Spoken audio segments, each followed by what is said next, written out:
Alright, this right here is the OnePlus Nord CE2 and this right here is the OnePlus Nord 2, and probably this is the most requested video right now by you guys to compare which Nord device to buy under rupees 30,000. Is it the Nord 2, which has been reigning as one of the best ones that you can buy under 30,000, or should you save about 5,000 and get the Nord CE2?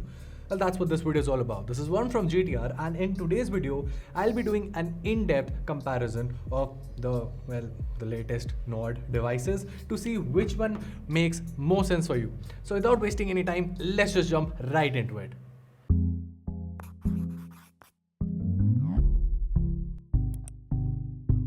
Alright, so kicking things off, let's start by talking about the design here. Now the Nord CE2 is lighter and slimmer, hence it feels a little bit more ergonomic. Now on the other hand, the Nord 2, well, I'll be very upfront, the Nord 2 has always been quite ergonomic, but it's just that in comparison, the Nord CE definitely feels a bit better. Now in terms of build quality, both the phones technically have Gorilla Glass 5 protection both on front and back. However, I think I've already discussed this in our previous Nord CE2 video. While the brand has confirmed that this thing has Gorilla Glass 5, it really does not feel like a glass build. It feels more like a plastic, or maybe if you're gonna call it that, then maybe a glass-stick build. But yeah, it definitely does not feel like glass in hand. Now, on the other hand, the Nord 2, because of that glass finish, actually feels premium, well, a bit premium in hand. This one, yeah, it just feels a bit more cheap. Also, adding on to that fact, now while they both attract fingerprint smudges, they are a lot more visible on the Nord CE2, so that is also one more thing to keep in mind. Of course, as far as the overall design factor is concerned, they're quite similar looking, especially in the blue variants that we have. The Nord CE2 has a wider camera module, but that's about it. Also, the Nord 2 comes with the famous OnePlus Alert slider, while the Nord CE2 misses out on it.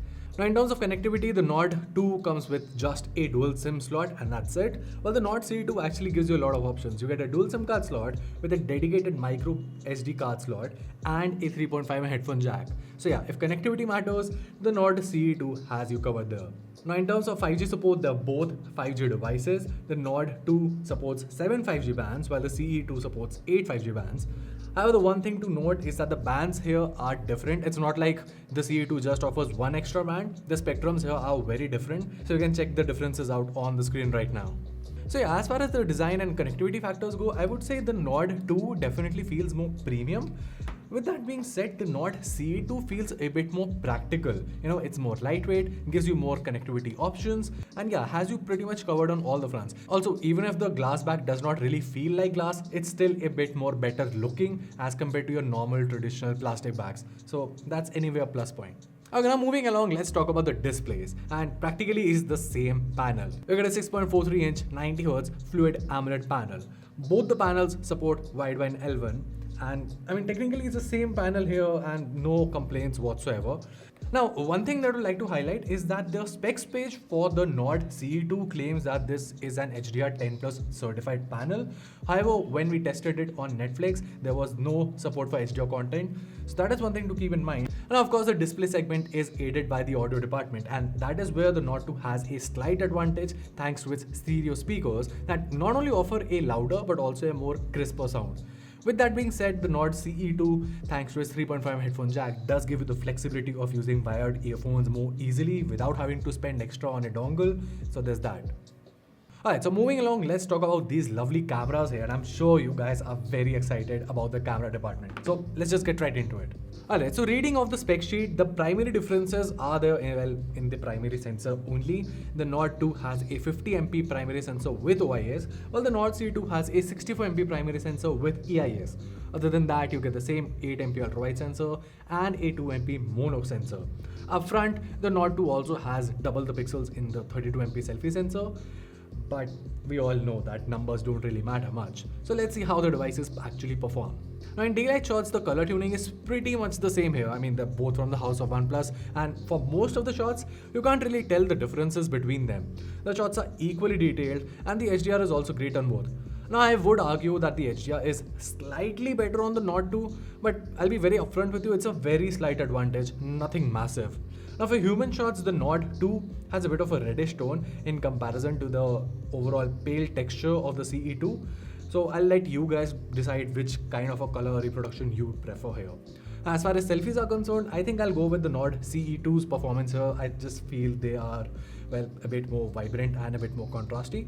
So yeah, in daylight, most of the shots look the same and you can't really tell which phone is which, but I'll make the job easier for you. We always provide a direct download link to all of the camera samples that we've taken from the phones directly for you guys to download and analyze them for yourself as well. You can download them from the link down in the description box and just see if you agree with my verdict or if you have a different opinion. Now moving on to low light performance, the Nord 2 has a massive advantage thanks to its OIS sensor. You get less noise, more light and an overall better shot. And for videos, well, just take a look. Alright, so we're recording ready to be 60 FPS footage from the Nord CE2, which is on my left side, and the Nord 2, which is on my right side. And I have the ultra stable mode turned on the Nord CE2. So as you can see, because it uses EIS, the frame is quite cropped in here, while the Nord 2, thanks to its OIS sensor, has a more wider frame. And in terms of colors, I think they're both pretty much at par. It's the same level of logical processing that both the phones apply. So not much to differentiate here. Also, they're both equally stable, I would argue on that. But even so, I would say that the Nord 2 has a better output simply because it's a wider frame and gives you more room to play around with as compared to the EIS offered by the Nord CE2. Alright, so I'm recording selfie footage from the Nord CE2, which is on my left side, and the Nord 2, which is on my right side. I have the ultra stable mode turned on both the devices, so there is going to be a bit of cropping on both the frames. And honestly, as far as I can tell by looking at the phone's displays right now, I would say that the footage is pretty much the same on both of them. Let me just adjust so that the frame looks similar on both. Yep. The HDR works decently on both the devices. The colors are pretty much the same here. In terms of HDR in this shot, they're both pretty shabby. So there's not a clear advantage here on either of the devices. And yeah, for the most part, I would say that the selfie footage looks the same on both the phones. So yeah, at the end of the day, I would say that the Nord 2 definitely has the better camera here.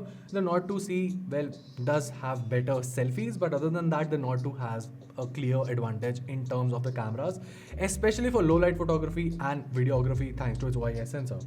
With that being said, once again, keep in mind that for most users, the Nord CE2's camera is not that, well, it's not far away from the performance of the Nord 2.